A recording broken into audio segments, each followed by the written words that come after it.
In order to understand the nature of the universe and all these fundamental questions, we must expand the scope and scale of consciousness.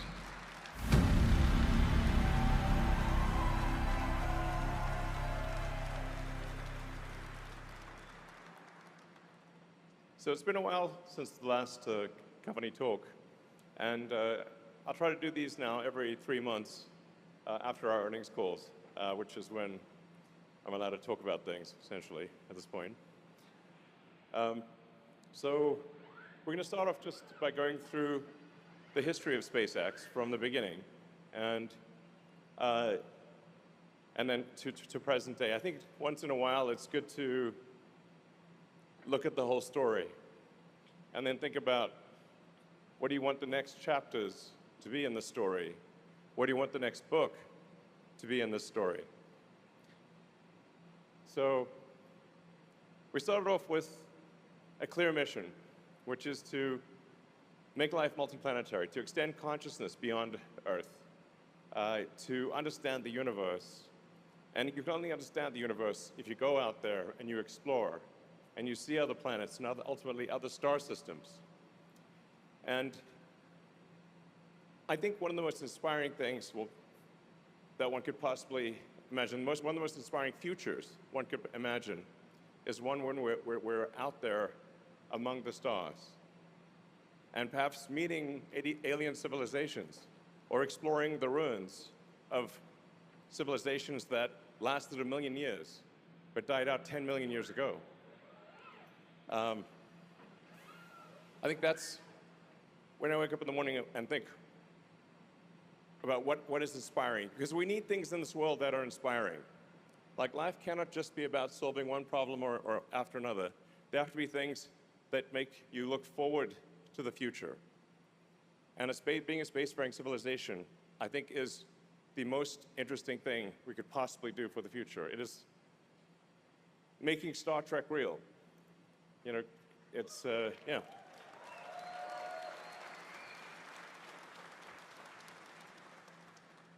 Well, this is how we started out. Yeah. So, I don't know, maybe I should should have another mariachi band or something. You know, at this end of year party, we're going to have a lot of mariachi bands in honor of this. But this was all of SpaceX in the beginning. Just a small warehouse in El Segundo. And then Falcon 1. And we really had no idea at the start of SpaceX how to actually make rockets.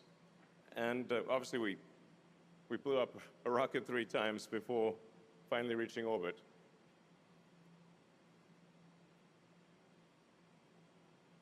It looks almost really cute at this point.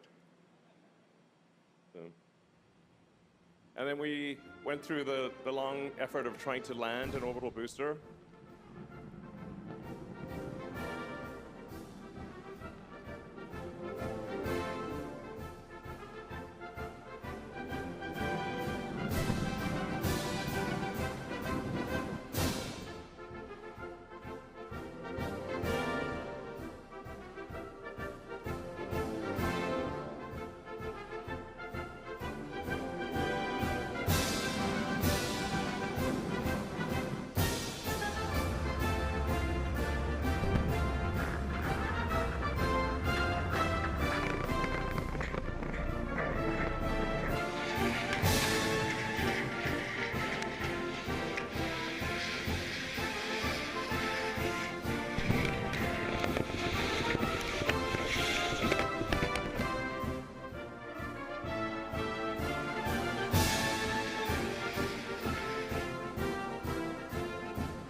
So it wasn't easy figuring out how to land an orbital booster and then refly them.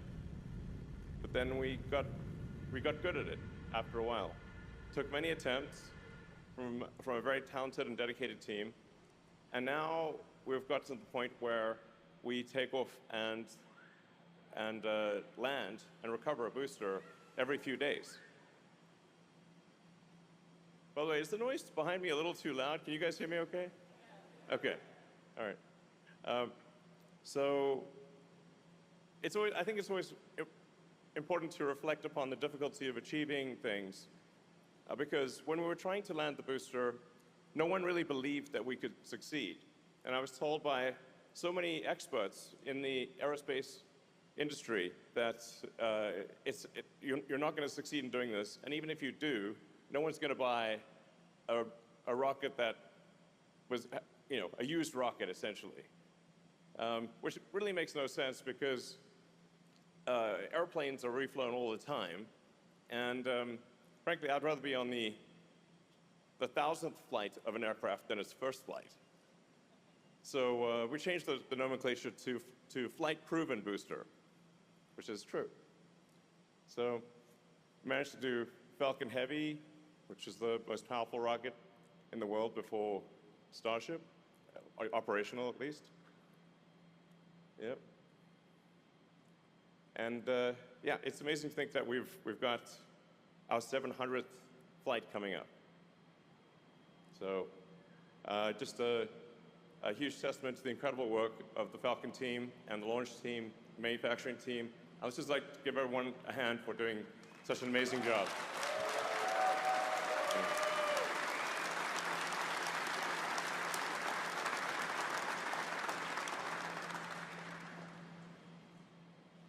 See. And of course, this is classic. I fully expected this flight to fail, by the way. So that's the car that I was driving around LA for like 3 years. And because I thought, well, it's the first flight of Falcon Heavy, probably going to fail. But we don't want to put something boring on it, like, I think what Boeing or whatever would put like a concrete block, which is extremely boring. So we put Starman flying around, and he's still up there. The car is orbiting between Earth and Mars. So, and we'll be up there, I think, for at least 10 million years.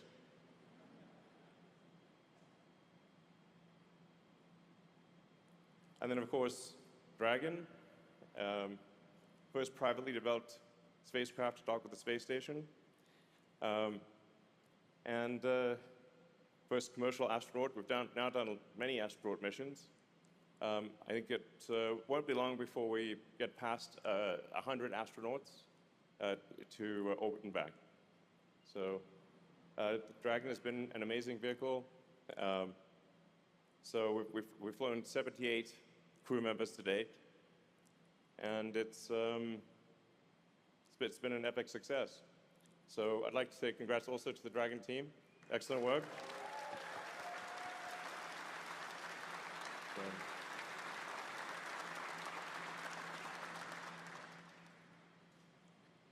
And then Starlink, it's like, well, if you've got a rocket that can fly a lot, what do you fly on it?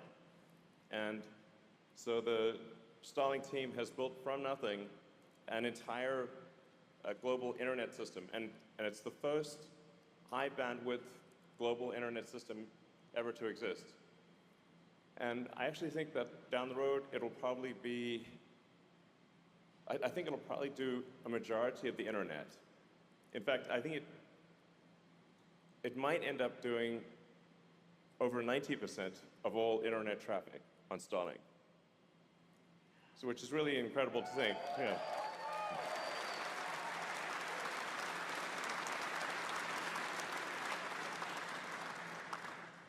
Almost 11,000 satellites in orbit. That's more than twice as many satellites as everyone else combined. And with Starlink V3 and beyond, we'll go to 100,000 satellites. So that's really quite remarkable. It's quite difficult to build the internet in space, rebuild the entire internet in space, all of the hardware, all of the software, and yet the team has done it. So huge congrats to the Starlink team.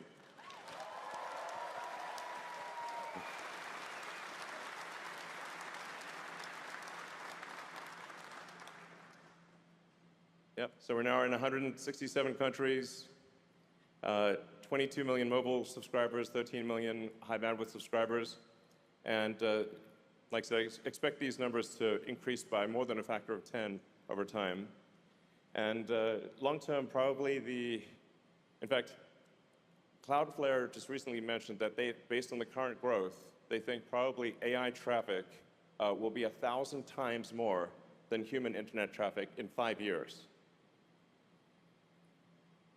Like, let that sink in for a minute, you know? It's a lot of AI.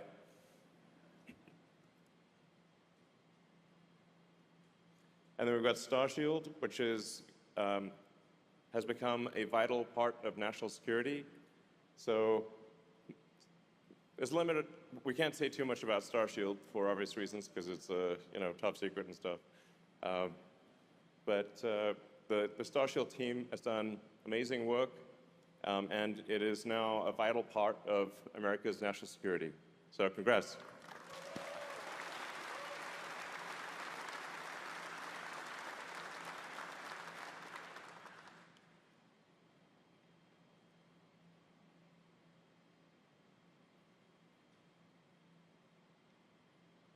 Yeah, Starship is amazing. Wow. Hard to believe that humans made such a thing.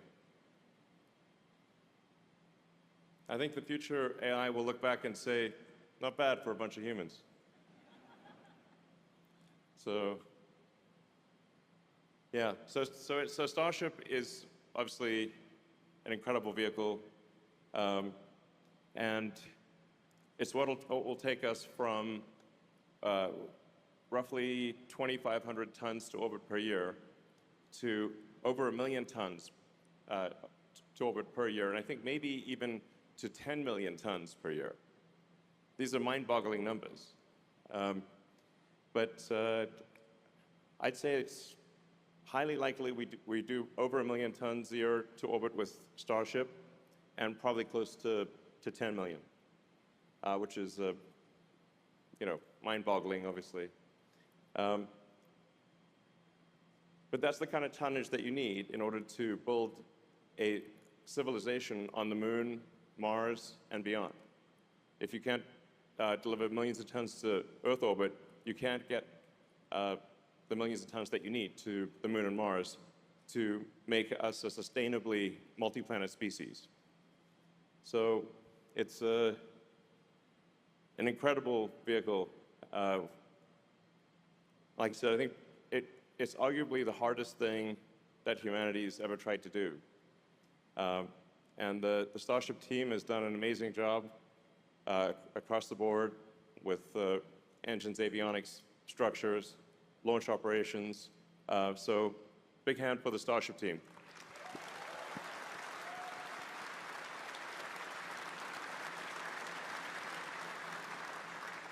So where are things headed in terms of SpaceX AI? The wild thing is that probably our AI revenue, not probably, definitely, our AI revenue will exceed all other SpaceX revenue probably in September, like next month. And will significantly exceed all other SpaceX revenue in the fourth quarter. So AI has become an extremely important part of SpaceX's future. I think it's actually vital that we succeed in AI, not just in hardware, but also in software. So, yeah. The future is fundamentally AI and robots. Assuming civilization continues to progress, I think that AI will probably, the amount of digital intelligence will probably be more than 1 trillion times the amount of biological intelligence. So not sort of equal to human intelligence, but probably 1 trillion times higher. I'd say a billion times is an easy prediction, and probably 1 trillion. So as you harness more and more of the sun's energy, the ability to turn that into intelligence is fundamentally a digital computer thing, because it's pretty hard for humans to go live in deep space without any support.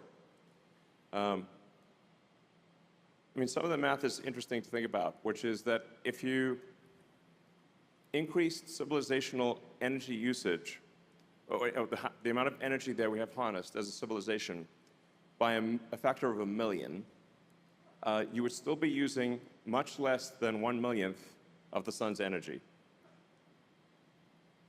Now, most of this is in deep space, obviously, but the future is very much AI, very much. And I suppose it was always going to be that way.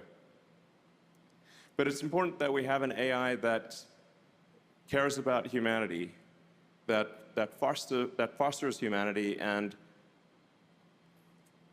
helps take us to other planets and other star systems. And this is why I think it's essential that SpaceX succeed, not just with AI hardware, but also with AI software. I think an AI that is sort of SpaceX's baby will be a very good AI. I think SpaceX is a collection of some of the very best humans on Earth, both in capability and morality and goodness. And I think we want to have an AI that is born of that capability and that morality and that goodness. I think that's very, very important. So I'd like to encourage people to help out, actually, with the AI hardware on the ground and the AI software, and of course, with the AI satellites. Solar is going to be a very important part of that. The terafab will be a very important part of that. But we must also succeed on the software front. And we're going to be training Grok on the sum total of all SpaceX information. So in a way, it will be trained on you. It'll be, yeah, I mean, you will effectively be the parents of the AI. It will inherit your thoughts and ideas and beliefs, and I think that's a good thing. So, yeah, we gotta win here on the AI hardware and the AI software. That maybe is the most important message. I think that is actually the most important message I wanted to convey today, is that we must win on AI, because the future is overwhelmingly AI and robots. So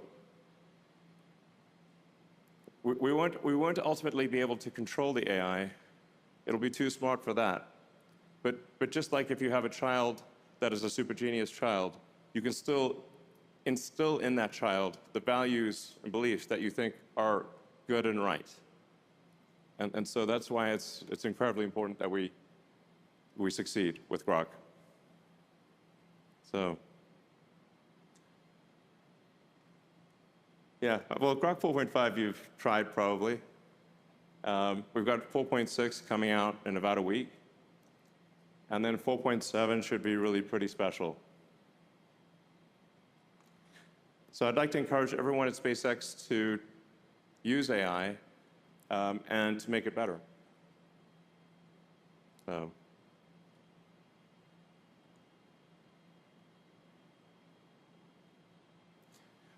We've already built the most powerful AI training clusters in the world. And then this is what we expect to do by the end of next year, is about 10 times more than what we've done thus far. This will be very important practice for space AI. And I do think that AI training will continue to be on the ground, but AI inference, the day-to-day use of AI, will be in space. So we're aiming to get to 10 gigawatts by the end of next year. This is, depending on what the value per watt is if the value per watt is probably going to be $30 to $50, which means if we bring 10 gigawatts of AI online by the end of next year, it will be $300 to $500 billion a year in revenue. Big numbers. So,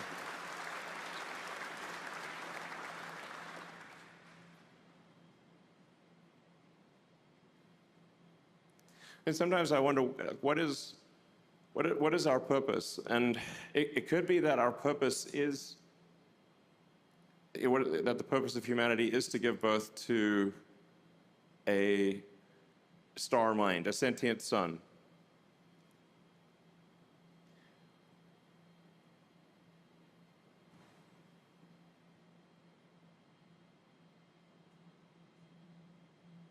I don't know what the AI is going to think about, honestly. It's a lot of compute. But I guess this is the next step in the evolution of a civilization, is to harness the power of the sun. I mean, there was a physicist called Kardashev who argued that you could consider any given civilization on the basis of whether it has been able to harness most of the power of its planet, or most of the power of its sun, or most of the power of its galaxy, and beyond. So that's what's going to happen, and we're going to do it. So.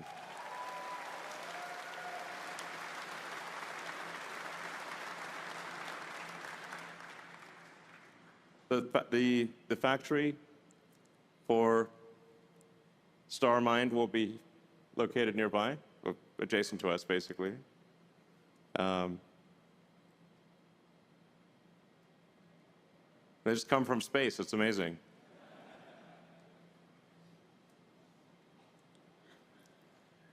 So.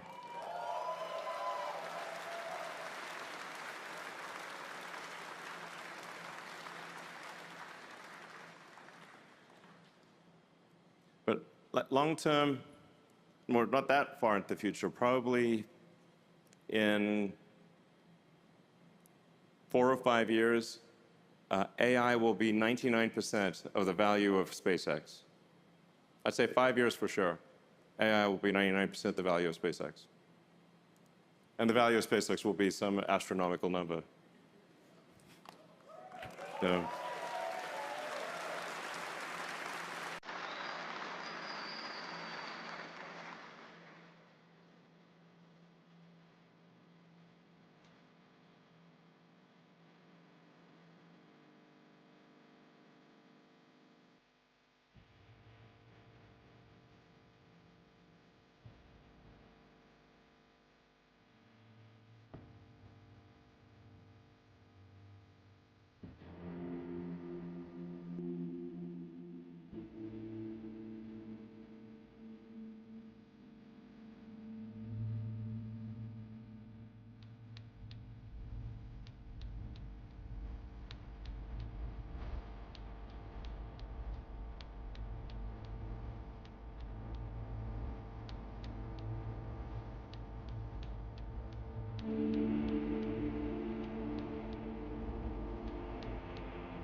Now that's what you call an interesting. Now that is what you call an interesting future, a very interesting future. It's like Robert Heinlein's "Moon is a harsh mistress," but mass drivers building AI compute on the moon and sending it into deep space. I'd really like to see that thing in operation. One of the nice benefits of this also is that anyone at SpaceX who wants to go to the moon or Mars will be able to go in the future. You have my word.